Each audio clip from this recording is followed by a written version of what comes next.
சுவாமி சரணம். இந்த மேடையில் அமர்ந்திருக்கும் பெரியவர்கள் அனைவருக்கும், இந்த விழாவுக்கு வந்திருக்கும் நண்பர்கள், தொண்டர்கள் அனைவருக்கும் வணக்கம்.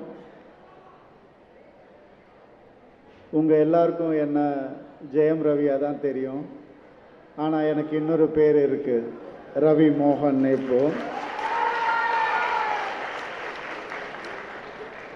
இந்த ஜெயம் ரவின்ற பேர் என்னுடைய அன்பு நண்பர்களால், என்னுடைய ரசிகர்களால் எனக்கு கிடைச்ச பேர். இன்னைக்கு ரவிமோகனா உங்கள் முன்னாடி வந்து நிற்கிறேன் அப்படின்னு ஒரு படத்தில் ஒரு டீசர் நான் வந்து போட்டிருந்தேன், கராத்தே பாபுன்ற படத்தில். அதை பார்த்து உடனே ஒரு ஃபோன் வந்துச்சு. நம்ம மாண்புமிகு சேகர் பாபு ஐயா அவர்கள்கிட்ட இருந்து ஒரு ஃபோன் வந்துச்சு. எனக்கும் வந்துச்சு, எங்கள் படத்துடைய டைரக்டருக்கும் வந்துச்சு. சரி, டைரக்டரும் கொஞ்சம் பயந்துட்டே போனார். ஐயோ, டீசர் பார்த்து ஏதாவது சொல்லுவாரா என்ன அப்படின்னு போனார்.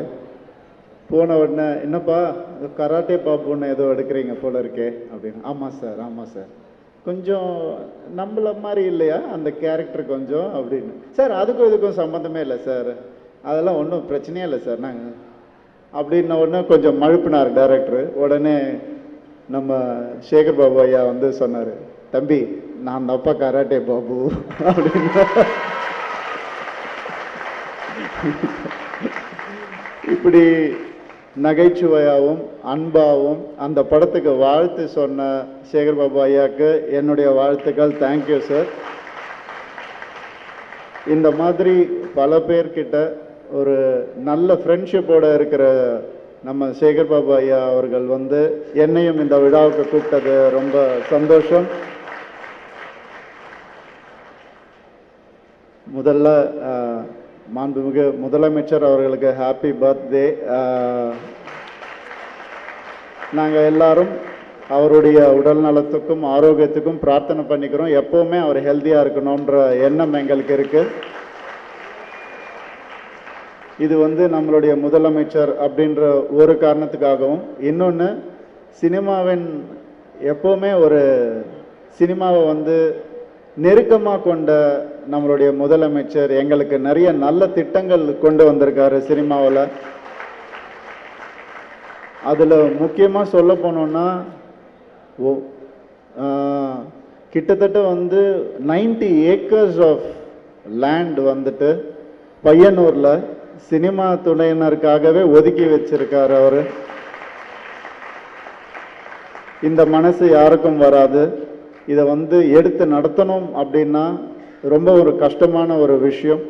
அதை வந்து ஜியோவில் வந்துட்டு கலைஞரையா அவர்கள் முதல்ல அதுக்கு வந்துட்டு ஆரம்பித்து வச்சார். அதை இன்னைக்கு நினைவாக்குன மு.க. ஸ்டாலின் அவர்கள், மாண்புமிகு முதலமைச்சர் அவர்களுக்கு எங்களுடைய நன்றிகள்.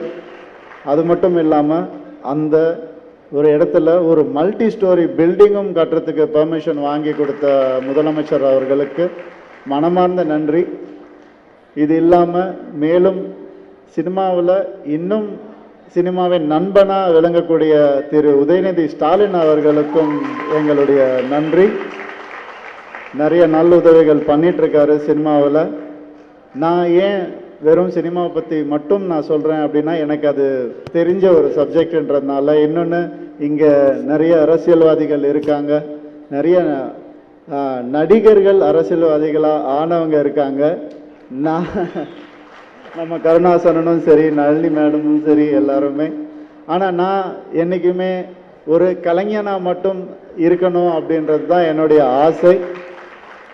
அந்த கலைஞனுக்கு இந்த மாதிரி மேடையில் கூப்பிட்டு மரியாதை பண்ண உங்கள் எல்லாருக்கும் ரொம்ப ரொம்ப நன்றி. இந்த ஒரு தருணத்தில், இந்த ஒரு அழகான ஒரு விழாவில் என்னை கூப்பிட்டு கௌரவிச்ச உங்கள் எல்லாருக்கும் மனமார்ந்த நன்றி. தேங்க்யூ.